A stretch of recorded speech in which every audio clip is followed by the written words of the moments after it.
சிவராத்திரி அப்படின்னாலே ராத்திரி முழுக்க கண் முழிக்கக்கூடிய ஒரு விரத நாள் எல்லாருக்கும் தெரியும்.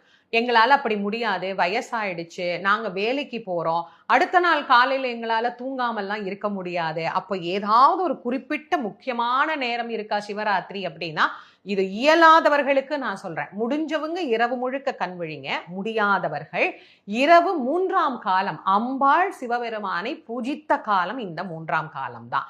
இந்த 3ஆம் காலத்துல 11:45 இருந்து ஒரு 12:15 12:30 வரைக்கும் கண் விழித்து ஒரே ஒரு வில்வமாவது அந்த நேரத்துல சிவபெருமானுக்கு வைத்து யார் ஒருவர் வழிபாடு செய்கின்றார்களோ அவர்களுக்கு இறைவன் எல்லா விதமான நலன்களையும் தருவார்.